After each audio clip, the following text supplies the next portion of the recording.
আমাদের রাজ্যে মৃত ভোটার, অবৈধ ভোটার, স্থানান্তরিত ভোটার এরা বছরকে বছর শাসক দলের হয়ে কাজ করে। অর্থাৎ মানে যে ভোটটা জল ভোট বলি, ভূত ভোট বলি, সেই ভোটটা শাসক দল তার মতন করে করে। এটা তৃণমূল কংগ্রেস কেবল করে আমি বলছি না, এটা 34 বছরের বাম আমলেও একই অভিযোগ মমতা বন্দ্যোপাধ্যায় তুলেছিলেন। ফলে তৃণমূল আর বিজেপির মধ্যে ভোটের যে 50 লক্ষের কাছাকাছি পার্থক্য আছে, অনেকেই মনে করছেন যে যদি 58 লক্ষ এখন বাদ গেছে, আরও যদি বাদ যায়, 1,33,00,000 নাম আছে শুনানিতে, যদি 1 কোটি শুনানি হয়, যদি আরও নাম বাদ যায়, তাহলে এই ব্যবধানটা বিজেপি কমিয়ে ফেলতে পারে, সেই আশঙ্কা কাজ করছে তৃণমূলের মধ্যে। তৃণমূলের এই ছটফটানির পেছনে যতটা না বৈজ্ঞানিক ভিত্তি আছে, তার থেকে মনস্তাত্ত্বিকভাবে একটা আশঙ্কা তৈরি হচ্ছে যে যদি এসআইআরে মৃত ভোটার, অবৈধ ভোটার, ভুয়ো ভোটার মিলে যে সংখ্যাটা বিরাট পরিমাণে আছে, সেইটা যদি বাদ হয়ে যায়, তাহলে ব্যবধানটা ঘুচে গিয়ে শেষ পর্যন্ত লড়াইটা কাটেকে টক্কর হবে না। তো তৃণমূল যে আসনগুলোতে জয়ী হয়েছিল, 65টা এমন আসন যেখানে যে ব্যবধানে জয়ী হয়েছিল তার থেকে অনেক বেশি নাম কাটা গেছে। আবার 10,000 থেকে 25,000-এর মধ্যে নাম বাদ গেছে এমন সংখ্যা 186টি। তাহলে দুটো ক্যাটাগরি মিলে 251টি আসন আছে যেখানে মিনিমাম 10,000, ম্যাক্সিমাম 50,000 পর্যন্ত নাম কাটা গেছে। এটা একটা আশঙ্কা যে কোনো শাসক দলকে করতে পারে। ইসিআই এর কাছে তো অসনিক পাওয়ার আছে, আমরা দীর্ঘদিন ধরে শুনে আসছি। ইসিআই এর হাতে এত বড় পাওয়ার আছে যে ইসিআই কি কন্ট্রোল করতে পারে, সেই শেষ চাবিকাঠিটা মমতা বন্দ্যোপাধ্যায়কে দেবে, সব বুঝতে পারলাম।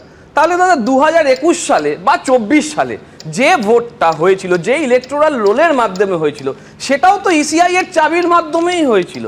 সেই চাবিতে কি করে তৃণমূল উত্তরণ ঘটলো যে 21 সালের ভোটের পরে দিলীপ ঘোষ বলল যে ভোটটা বেশ ভালোই হয়েছে, 24 সালের ভোটের পরে সুকান্ত মজুমদাররা বললেন ভোটটা বেশ ভালোই হয়েছে, বা এত অভিযোগ যেখানে যাদের যে যে জায়গায় আছে সেই কেসগুলোরই বা কি হলো? আমার জানা নেই ইসিআই এর অসনিক পাওয়ার সেখানে হঠাৎ করে ফুটুস ডুম হয়ে গেল কিনা। এখন 1,33,00,000 যে বাদ মানে শুনানিতে ডেকেছে, এটা ভয়ের কিছু নেই তার মানে? যেমন স্বপন মজুমদারেরও ভয়ের কিছু নেই তার মানে? হতেই পারে যে এই নামগুলো আবার ফিরেও আসতে পারে। তার মানেটা কি? তার মানে ইনফ্যাক্ট তোমায় জানিয়ে রাখি 2002-তেই একটা বড় অংশ ফিরে এসেছিলেন। কেন ফিরে আসবেন? এক্স্যাক্টলি সেটাই বলছি। তাহলে যে চাবিকাঠি, যে ভয়, যে মনস্তত্ত্ব, সেটা আপেক্ষিক। এই যে মাননীয় সাংসদ র্যাম্পে হাঁটছেন, যে এলাকা দিয়ে র্যাম্পে হেঁটেছেন গত 1 বছর 25টা চা বাগান বন্ধ হয়েছে ওই এলাকায়। আমার সাথে থাকা দুজন রাজনৈতিক দলের প্রতিনিধি, দুজনেই দুটো সরকার চালাচ্ছেন, যারা ওই চা বাগান চলবে কি চলবে না তার যে একটা কমিটি হয়, তাতে কেন্দ্র সরকার, রাজ্য সরকারের প্রতিনিধি আছেন। এসআইআর এর মধ্যে দিয়ে যে আতঙ্ক তৈরি করার চেষ্টা ছিল, সে তো দিনের আলোর মতো স্পষ্ট। এসআইআর এর সময় নাম উঠে যাবে এই ভাবনায়, এই আশা তৈরি করে টাকা নেওয়া হয়েছে সার্টিফিকেটের জন্য।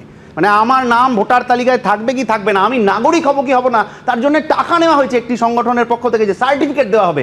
অথচ মানুষ দেখছেন ওই সার্টিফিকেটটা তার ওই এসআইআর প্রক্রিয়ায় কোনো কাজে লাগছে না। এসআইআর বিষয়টাই এখন একটা রাজনীতির ময়দানে চলে এসছে। কারণ রাজনীতির ময়দানে এই কারণেই চলে এসছে যে এসআইআর কিন্তু বদলে দিতে পারে অঙ্ক, যে অঙ্কের কথা বলা হচ্ছে, অঙ্কের হিসাব। আর সেই হিসাবে যারা জয়ী ছিলেন তারা আদৌ জয়ী থাকবেন কিনা এটা নিয়ে প্রশ্ন উঠে গেছে। কিন্তু দেখুন, এই এসআইআর কিন্তু 12টা রাজ্যে হচ্ছে। শুধু তৃণমূলের রাজত্বেই কিন্তু একমাত্র আমরা দেখতে পাচ্ছি এসআইআর নিয়ে প্রচণ্ড চিৎকার চেঁচামেচি চলছে। যেখানে মুখ্যমন্ত্রী বলছেন আনকনস্টিটিউশনাল, যেখানে তিনি বলছেন তিনি নিজেই নাকি গাউন পরে সুপ্রিম কোর্টের সাধারণ মানুষের অ্যাপিল করতে চলে যাবেন। কই 2,89,000 বাদ চলে যাওয়া ভোটার লিস্টে বাদ চলে গেছে, বিজেপিরই ভোটার বাদ চলে গেছে, তাও তো যোগীরাজকে এরকম চটপট করতে দেখছে না। তার মানে তৃণমূল কিন্তু একটা আশঙ্কা আছে, চাপে আছে। সেটা মুখ্যমন্ত্রী বলেওছেন যে 30 তারিখ বলেছেন যে এবছর পিকনিক নয়, এটা যুদ্ধের সময়, নির্বাচনে আমরা আবার যুদ্ধে জিতি, নির্বাচনে জয়লাভ করি, তারপর আবার পিকনিক হবে। এবিপি আনন্দ, এগিয়ে থাকে, এগিয়ে রাখে।